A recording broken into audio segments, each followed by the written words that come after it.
Magandang umaga po sa inyo mga amigo. Kumusta po ang bawat isa? Nandito po si Tia Celsa at mayroon po kami pag-usapan about po sa negosyo ni Elvis at para po sa mga sa feeding program. So, aga din si Tia Celsa Maaga pa po dito sa Equatorial Guinea at walang pasok dito. Walang pasok dito at ito, nandito sila Sophie, ang mga bata ang saya-saya habang naglalaba. Walang pasok, ngayon pa lang sila naglalaba, naglilinis at ng kung ano-ano. So, busy ngayong araw. Laba day, plancha day bukas. At alam niyo naman si Tia Celsa. Pero kumain na ang mga bata. Mamaya pakita ko sa inyo si Nena na napakakulit. So, ayan po si Tia Celsa na bagong gising. Bagong gising. Kaya oras to labanta? Hoy, yo me levanto a las 7 así. Dormí tarde. Tarde.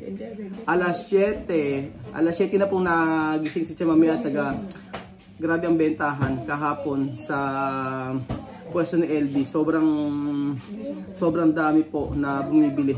So, sobrang busy at meron po kami naisip mga amigo na ito ay napagmitingan po namin ng 5 Pilipinos. So, ganito po, i-explain ko po sa inyo ang lahat. I-explain ko po kung ano yung napag-meetingan namin. So,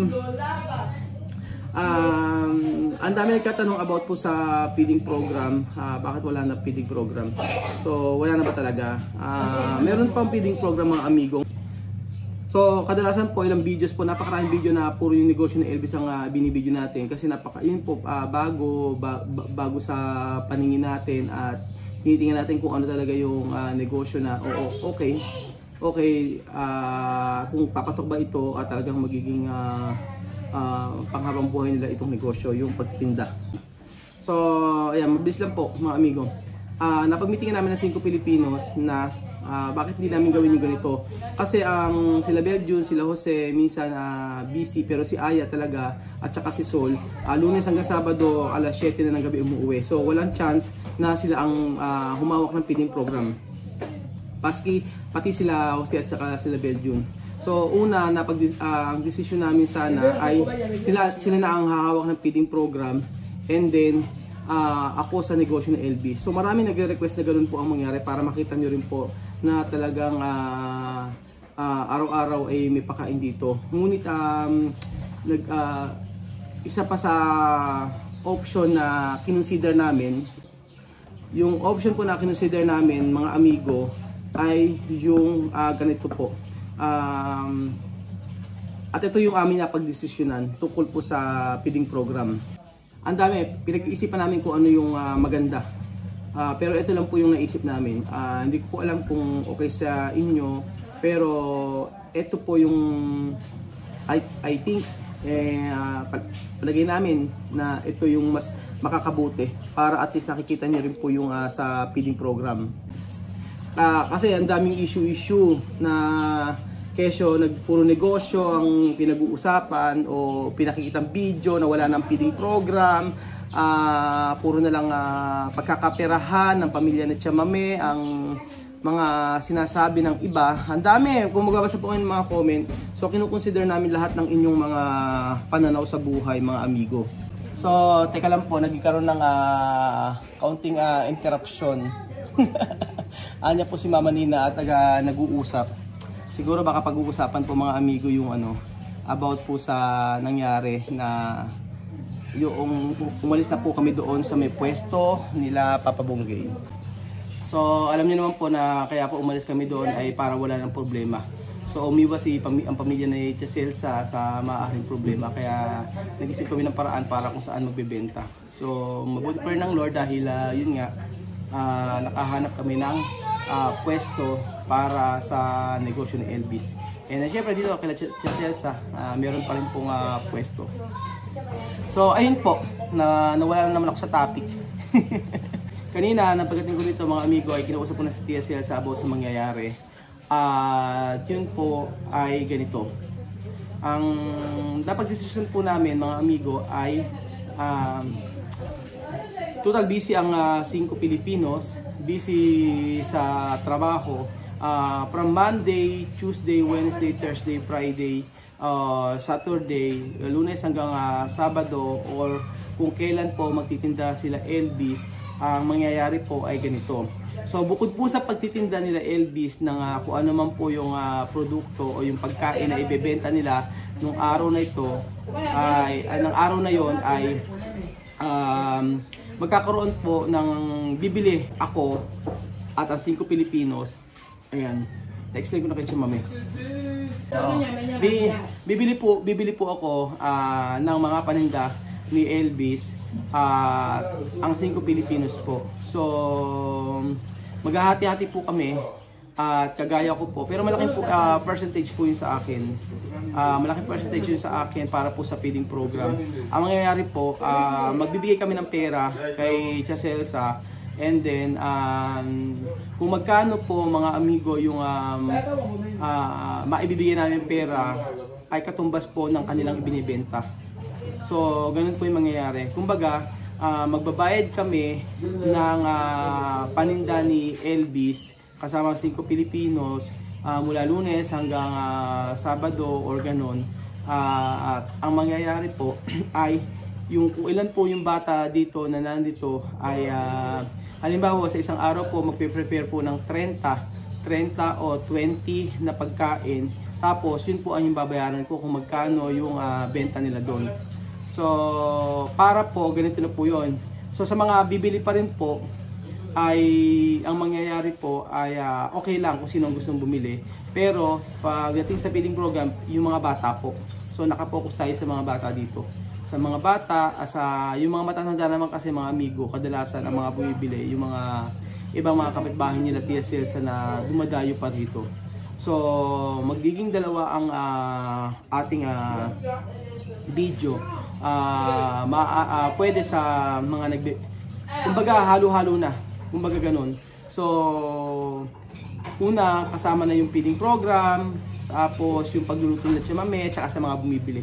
So, ang mangyayari po dito is negosyo and then feeding program. So, yun po yung naisip namin na solusyon para po magsabay na. So, meron kaming kinonsider kaya pwede ito.